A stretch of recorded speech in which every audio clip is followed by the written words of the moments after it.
Ciao a tutti, bentornati sul mio canale, benvenuti in questo nuovo video.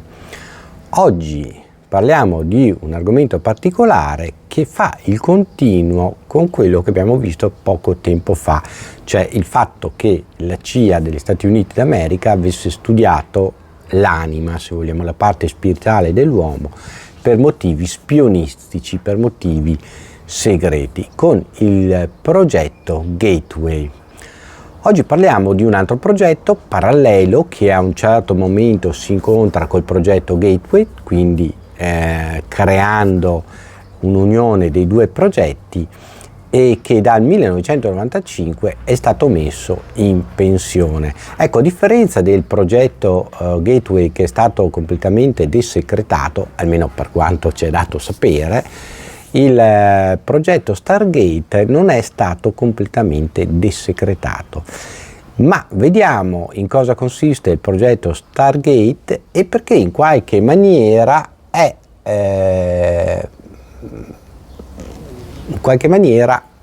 coinvolta anche l'NDE.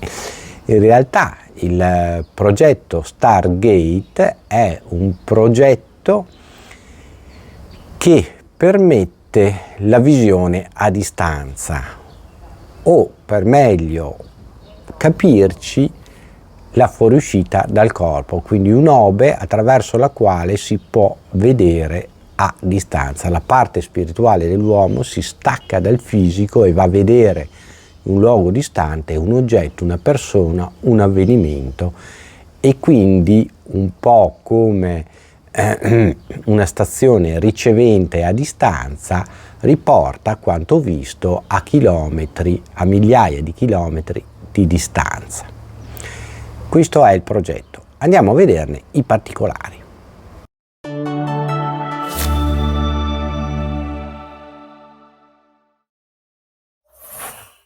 Cominciamo cronologicamente per capire fino a che punto è arrivato questo progetto Stargate. Ma prima di tutto voglio farvi un appunto che forse vi farà piacere. Voi sapete che su Netflix c'è questa serie TV intitolata Stranger Things ed è proprio tratta dal progetto Stargate, quindi se vi vedete la serie capite un attimino a che livello era il progetto. Diciamo così che il progetto parte negli anni 70, un po' come è partito l'allora progetto Gateway, però parte innanzitutto in alcune università statunitensi, tra cui quella dell'Illinois, dove molti studenti vengono sottoposti a analisi ESP, cioè alcuni esperimenti in chiaro, cioè fatti pubblicamente così, iniziano a individuare persone che hanno capacità spirituali o capacità ESP più forti del normale o che hanno una sensibilità più forte del normale.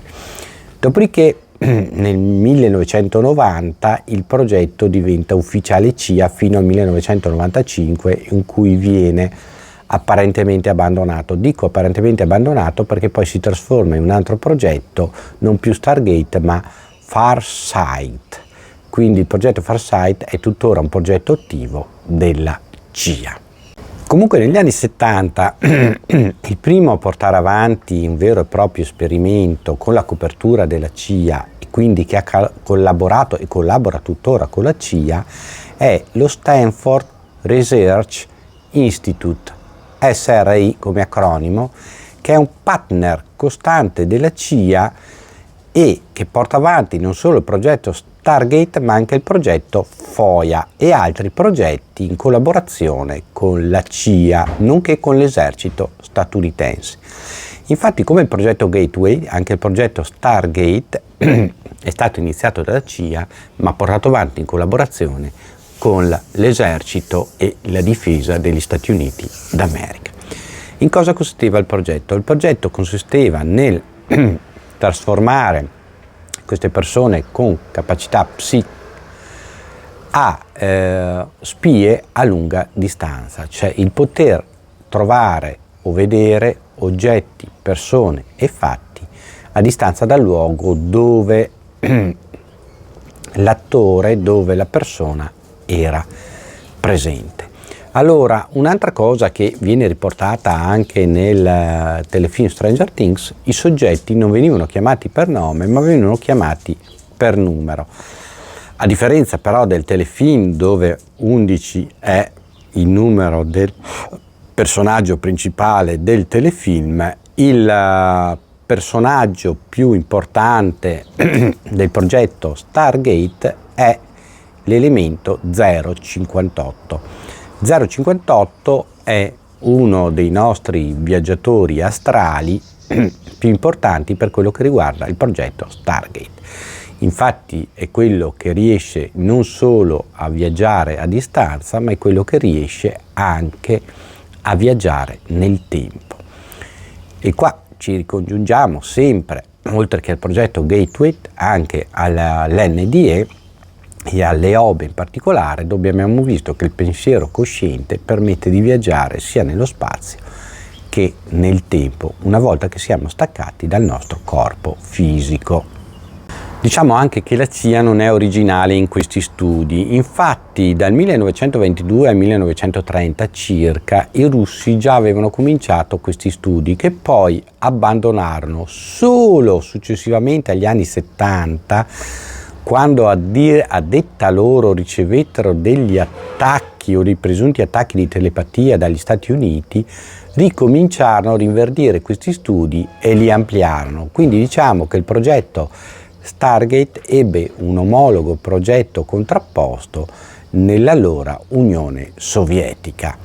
Questo vuol dire che entrambi gli stati al di là della cortina di ferro, le due superpotenze al di là della cortina di ferro, cercarono attraverso questi progetti di avere delle cosiddette super spie. Ma ottennero quello che volevano? Trovarono delle soluzioni? Diciamo che il progetto Stargate si divide in vari progetti, tra cui il progetto Grill Flame, che è uno degli antesignani proprio del progetto Stargate, ma che continua poi come una costola di questo, quindi difficile determinare fino a che punto sono arrivati gli esperimenti. Nel 1984, quello che loro chiamano telespettatore, col numero 054, è un telespettatore dell'esercito, e quindi noi siamo riusciti a venirne a sapere il nome. Joe Moneagle, questo è il nome per quanto ci è dato a sapere, e compie alcune missioni di visione a distanza, così dette tecnicamente. E tra queste visioni riesce a vedere il contenuto di una piccola busta tenuta da un altro elemento dell'esercito a distanza, e riesce a riconoscere una collana a distanza. C'è da dire che sempre in quell'anno Joe ha visto anche un'altra cosa. Ha viaggiato nel tempo, ha visto qualche milione di anni fa la Terra, ma ha visto anche un altro pianeta, e ha visto una cosa che noi abbiamo scoperto solo negli anni 2000, situata sul pianeta Marte, la famosa Sfinge e la famosa piramide che si trovano su Marte. Le ha viste di prima persona, le ha descritte, sono state archiviate perché allora non c'era la possibilità di vederle, e oggi come oggi sono state confrontate le descrizioni, i disegni fatti dalle apposite maestranze, da appositi professionisti disegnatori sul racconto di Joe, e sono identiche a quello che noi oggi abbiamo potuto constatare e vedere attraverso le sonde lanciate su Marte. Un altro personaggio molto famoso negli anni 70-80 che molti di voi potranno riconoscere è Uri Geller. Uri Geller si dice abbia partecipato al progetto, e anzi si dice che fosse coinvolto molto profondamente nel progetto, ma un personaggio ancora più famoso e sicuramente uno degli agenti psicocinetici più importanti della CIA di allora fu Ingo Swann. Ingo Swann fu quello che riuscì a portare maggior risultati al progetto Stargate. L'unica cosa è che il progetto Stargate ufficialmente è morto nel 1995 perché richiedeva troppi soldi e si era capito che non era possibile avere sempre a richiesta questa visione a distanza, ma poteva capitare come non poteva capitare, quindi era impossibile imbottigliare la parte spirituale dell'essere umano e obbligarla a muoversi al momento richiesto. Almeno così dicono i rapporti ufficiali del progetto Stargate. Joe Monigal vide a distanza quello che successe a Oklahoma City. A Oklahoma City sapete che ci fu un attacco terroristico e questo attacco terroristico Joe riuscì a individuare alcuni elementi, è anche il primo medico che corse a soccorrere le persone. Quindi il progetto Stargate era un indice per poter poi partire in altri progetti diversi, quindi il riuscire a vedere anche nel futuro come nel passato per poter modificare a piacimento la storia dell'uomo. Al momento questo progetto è ufficialmente chiuso, ma noi sappiamo benissimo che sono partiti altri progetti perché la parte spirituale dell'uomo viene utilizzata come un'arma.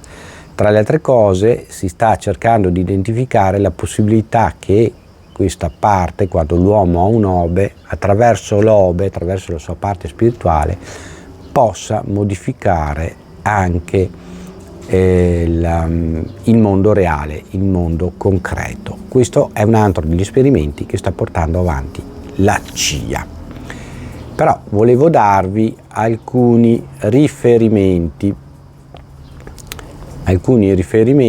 alcuni personaggi. Allora, un personaggio abbiamo detto che era Ingo Swann, poi Kate Harari, Pat Prezzo, Joseph, che abbiamo detto Joe Monigal, Lynn Buchanan, Frederick Skip Atwater, Mel Ripley, Paul Smith, Ed Ledis, David Morehouse.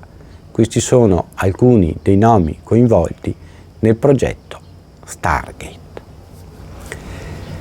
Se la CIA ha speso negli ultimi 50 anni tantissimi denari nel progetto Gateway, nel progetto Stargate, vuol dire che sicuramente crede nella parte spirituale dell'uomo, che l'uomo ha la possibilità di staccare la propria coscienza dalla parte fisica e proiettarla nello spazio e nel tempo. Tutto ciò conferma quanto noi udiamo e sentiamo nei racconti delle esperienze NDE e nei racconti delle esperienze OBE. Ditemi voi cosa ne pensate qua sotto nei commenti, mettete il like, iscrivetevi al canale, ci vediamo in un prossimo video. Ciao a tutti da Ermanno.